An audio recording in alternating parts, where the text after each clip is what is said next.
Hello students, welcome to Vidya Valing classes YouTube channel. Students, आज मेरे पास आप लोगों के लिए ब्रेकिंग न्यूज है। हाँ, ब्रेकिंग न्यूज।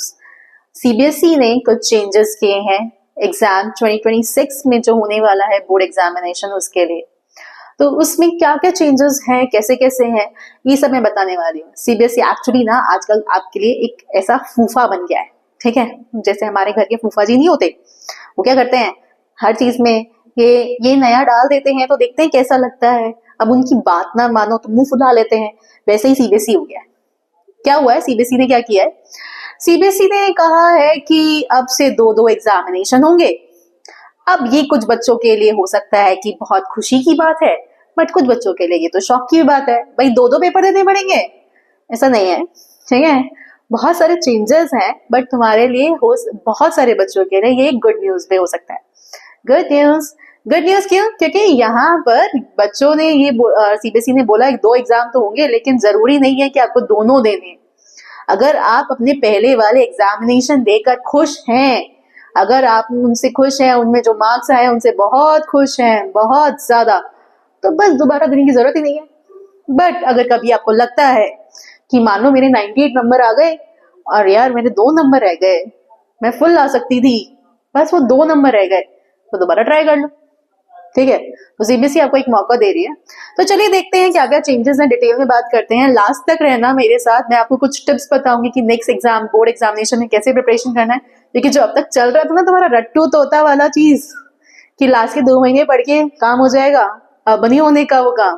तो ढंग से देखना वीडियो में क्या क्या है। ओके, चलो स्टार्ट करते हैं।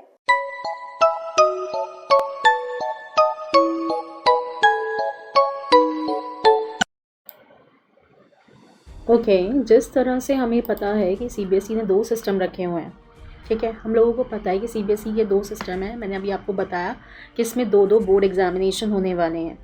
तो 2 बोर्ड एग्जामिनेशन का मतलब क्या है कि यहाँ पर ये 2 बोर्ड एग्जामिनेशन का जो पैटर्न निकला है, ये किस अच्छा है या बुरा है, हम यहाँ पर ये देखने वाले हैं।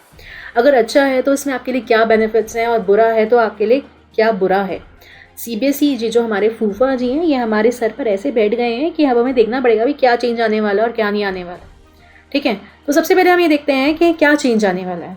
तो सबसे पहले अगर चेंजेस में देखते हैं तो 70% जो पार्ट है हमारा, वो हमारा 70% पार्ट जो होने वाला है, वो पूरा का पूरा जो होने वाला है वो होने वाला है 1 मार्कर, या हम कह सकते हैं कॉन्सेप्ट बेस्ड, ठीक है।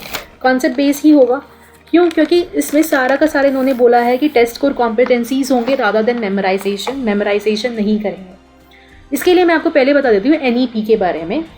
एनईपी, न्यू एजुकेशन पॉलिसी, 2020 में ये एक ऑर्गेनाइजेशन बनी थी जिसके अकॉर्डिंग उनका काम था कि हमारे एग्ज़ाम के प्रेशर को रिड्यूस करना, ठीक है। जो कर तो पानी रहे हैं वो बढ़ाए जा रहे हैं किसी ना किसी तरीके से।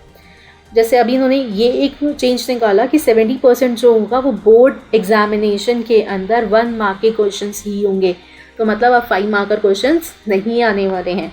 सेकंड, एग्जाम पेपर इजी होगा सिर्फ और सिर्फ उन लोगों के लिए जिन लोगों ने कॉन्सेप्ट के अकॉर्डिंग काम किया है, ठीक है। जो लोग कॉन्सेप्ट के अकॉर्डिंग काम करेंगे उन्हीं के लिए ये एग्जामिनेशन क्या होने वाला है, ईजी होने वाला है।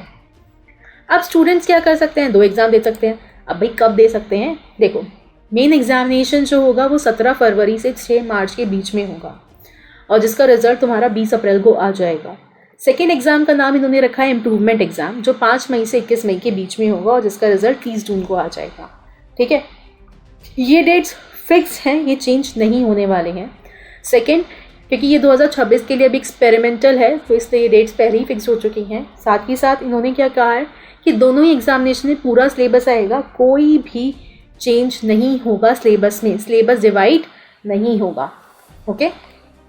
सेकेंड, नाउ अब हम देखते हैं बेनिफिट्स क्या होने वाले हैं। जो भी सारे बेनिफिट्स हमारे होने वाले हैं हम उसको एग्जाम्पल से समझने वाले हैं। चलो देखते हैं पहला एग्जाम्पल। ये हमारा पिंटू बच्चा है। पिंटू जो बोल रहा है कि हमारा जो रजिस्ट्रेशन होगा दोनों ही एग्जामिनेशन का वो सितंबर में हो जाना चाहिए। रजिस्ट्रेशन हमारा सितंबर 2025 के अंदर हो जाना चाहिए। स्कूल हमारा रजिस्ट्रेशन करेगा दोनों ही एग्जामिनेशन का सितंबर के अंदर। चाहे उसके माँ बाप कहें कि दोनों देने हैं या नहीं देने, चाहे वो कहे दोनों देने या नहीं देने, लेकिन पेमेंट जो आपको करनी पड़ेगी वो दोनों ही एग्ज़ाम की करनी पड़ेगी उसी टाइम पर, ठीक है। मतलब दोनों एग्ज़ाम की पेमेंट करते जाओ और काम हो जाएगा। तेरा बाप यहाँ छोड़कर गया था कि तेरी माँ? अब रजिस्ट्रेशन तो हो गया। अब चिंटू ने क्या किया, चिंटू ने के पास डेटशीट आ गई। डेटशीट के अकॉर्डिंग उसका जो पेपर होने वाला है वो होने वाला है 17 फरवरी को मैथ्स का, 21 फरवरी को SST का, 25 फरवरी को साइंस का, 27 फरवरी को हिंदी का और 2 मार्च को इंग्लिश का। ये उसके पास डेटशीट भी आ गई। अब उसने पेपर दिए। पेपर देते हुए हाँ, आपका जो कंप्यूटर एप्लीकेशन का पेपर कह लो, AI का पेपर कह लो या IT का पेपर कह लो, वो इनके बीच में कभी भी हो सकता है, कभी भी, ठीक है। बीच में या बोल सकते हैं 5 मार्च को रख देंगे, तो इस तरीके से कभी भी हो सकता है। अब उसने पेपर दिए, उसका 20 अप्रैल को रिज़ल्ट आया, तो उसमें पता चला कि उसके मैथ्स के और SST के नंबर थोड़े कम हैं। मैथ्स में उसके है 75 और SST के है उसके 78। तो अब उसने सोचा कि औरों में तो ठीक ठाक नंबर हैं, इनमें ही थोड़ा कम है, तो क्यों ना इसको भी सेकंड चांस दिया जाए। तो सेकंड चांस देने के चक्कर में उसने क्या किया, उसने सेकंड ऑप्ट कर लिया सेकंड पेपर में, वो भी 25 अप्रैल तक। 20 अप्रैल को रिजल्ट आया, 25 अप्रैल तक आपको डिसाइड करना है कि आप सेकेंड एग्जामिनेशन में कौन कौन से सब्जेक्ट ऑप्ट करने वाले हैं। उसने करा, फिर पेपर दिए। पेपर हुए 5 मई से 21 मई के बीच में, जो भी सब्जेक्ट उसने चूज़ किए उसके अकॉर्डिंग, और उसकी फाइनल मार्कशीट कुछ इस प्रकार थी। हो, फाइनल मार्कशीट आ गई। फाइनल मार्कशीट में उसके मैथ्स के मार्क्स इंप्रूव हुए, 75 से 88 हो गए। साइंस के मार्क्स भी इंप्रूव हो गए, 85 हो गए, पहले से 85 थे। SST के मार्क्स भी इंप्रूव हो गए, 85 हो गए 78 से। हिंदी में 82 में थे और इंग्लिश में 88 थे। तो मार्कशीट में इम्प्रूव मार्क्स ही काउंट हुए जो पहले नहीं थे, ठीक है। तो ये था एक एग्जाम्पल। अब देखते हैं दूसरी सिचुएशन। दूसरी सिचुएशन में है ये हमारी बेटी पिंकी, ठीक है। अब इसको क्या हुआ, इसको मैथ्स के एग्जाम से पहले फीवर आ गया। मैथ्स तो है ही सबका डरावना पता नहीं क्या डरावना है बट उसमें, ठीक है। तो मैथ्स के एग्ज़ाम से पहले उसको फीवर आ गया, तो उसका मैथ्स का एग्ज़ाम थोड़ा बिगड़ गया। अब बिगड़ने पर क्या हुआ, उसके नंबर क्या है, मैथ्स में आए 52, साइंस में आए 98, SST में 87, इंग्लिश में आए 92, हिंदी में आए 89 और कंप्यूटर एप्लीकेशंस में आए 90। तो उसने भी सेकेंड एग्ज़ाम ऑप्ट किया। उसने सोचा मैथ्स तो मैं कर ही रही हूँ, साथ ही साथ साइंस भी कर लेती हूँ, शायद मेरे 100 ही आ जाए। 98 तो आई गई हैं इस बार, है ना। लड़कियों में कुछ होता भी है ना, वो फुल लाने वाली क्यूरियोसिटी कि मुझे फुल ही लाने हैं। तो उसने कहा कि मैं दोनों कर लेती हूँ। जब उसने सेकेंड एग्ज़ाम दिए तो हुआ क्या, मैथ्स में तो आ गए 92, बट इस बार साइंस में हो गया डब्बा गोल। साइंस में आए 89। तो अब उसके जो 98 मार्क्स है वो वेस्ट हो जाएंगे, ऐसा नहीं होगा। देखो अब उसकी फाइनल मार्कशीट ऐसे बनेगी कुछ, मैथ्स के 92 जो इम्प्रूव हुए 52 से, साइंस में वो 98 ही होंगे, जो ज़्यादा होंगे ना पहले या दूसरे में से, वो ही तुम्हारी मार्कशीट में दिखेंगे। तो सेकेंड में 89 है और पहले वाले में 98 थे, तो 98 ही दिखेगा मार्कशीट के अंदर, ओके। और बाकी में तो उसके सारे एग्ज़ाम्स वो ही रहेंगे। अब हमारे पास एक और बच्चा है, बहुत शैतान, जो पढ़ना ही नहीं चाहता, है ना। कुछ होते होंगे ना ऐसे बच्चे भी हमारे पास। तो उसका नाम क्या है, बिट्टू। बिट्टू। अब वो बोलता है यार अब तो एग्ज़ाम आ गए, पढ़ना ही पड़ेगा, अक्टूबर नवंबर आ गया, अब क्या करूँ, ठीक है, तो पढ़ना ही पड़ेगा, ठीक है। अब उसने क्या हुआ, 9th में ना उसने मज़े मज़े में संस्कृत ले ली कि ऑप्शन है, कोई भी टिक कर देंगे चलेगा, पास तो हो ही जाएंगे। बट अब बोर्ड्स है, अब क्या करें, कैसे करें कि अब उसको संस्कृत नहीं लेनी। उसने फर्स्ट एग्जामिनेशन में भी अपना रजिस्ट्रेशन कराते हुए संस्कृत डाल दिया, अब हिंदी तो डाला नहीं, तो अब क्या करें, संस्कृत नहीं लेनी, अब संस्कृत से सब्जेक्ट चेंज कराना है। तो इसके लिए उसके पास कोई ऑप्शन बचा है? हाँ है उसके पास ऑप्शन। क्या है ऑप्शन? उसे क्या करना है, जब फर्स्ट एग्जामिनेशन के पेपर होंगे तो तब उसे पेपर संस्कृत का नहीं देना है, उसे एब्सेंट हो जाना है। तो जब सेकंड के एग्जामिनेशन में ऑप्ट होगा तो वो बता सकता है कि मैं संस्कृत के पेपर में एब्सेंट था और अब मैं हिंदी का पेपर देना चाहता हूँ। तो इस तरीके से वो ये चीज़ कर सकता है। तो फूफा जी इतने भी बुरे नहीं हैं, CBSE वालों ने बहुत कुछ निकाल दिया तुम लोगों के, बहुत मदद भी की है तुम्हारी, है ना। ओके, अब देखते हैं कुछ और बेनिफिट। ठीक है, देखो सबसे बड़ा बेनिफिट कि आपको 11th क्लास में एडमिशन मिल जाएगा। 11th क्लास में एडमिशन जो मिलेगा वो आपको अर्ली मिल जाएगा। 20 अप्रैल को जब आपका रिजल्ट आएगा तो तब आपका जो मार्कशीट होगा वो डिजी लॉकर में सेव हो जाएगा। अब ये डिजी लॉकर कहाँ है? डिजी लॉकर है अपार आईडी में।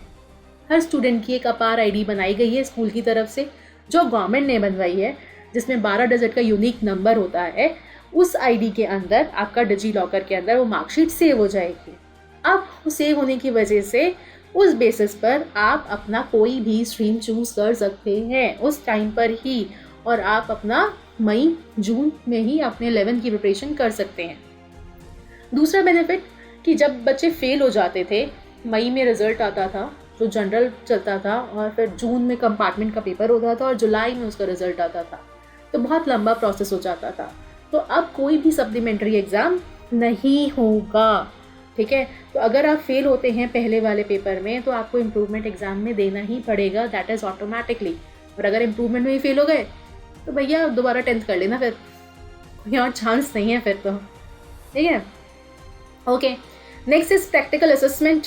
प्रैक्टिकल असेसमेंट का ये है कि प्रैक्टिकल असेसमेंट सिर्फ एक ही बार होगा, चाहे तुम पेपर एक बार दो, 2 बार दो या मत ही दो, तुम्हारी मर्जी, बट प्रैक्टिकल असेसमेंट तो एक ही बार होगा। ठीक है, जिसमें तुमने जैसा स्कोर कर दिया वैसे ही नंबर लग जाएंगे। समझ आया? ओके। मैंने आपको वीडियो की स्टार्टिंग में बोला था कि मैं आपके लिए कुछ टिप्स दूंगी, तो ये रहे टिप्स। देखो टिप्स में क्या है, सबसे ज़्यादा ज़रूरी है डेली प्रिपरेशन। देखो बेटा, अब ना वो नहीं काम चल पाएगा कि आप लास्ट के 2 महीने में मेमोराइज़ करके चीज़ों को कर लोगे, वो नहीं हो पाएगा।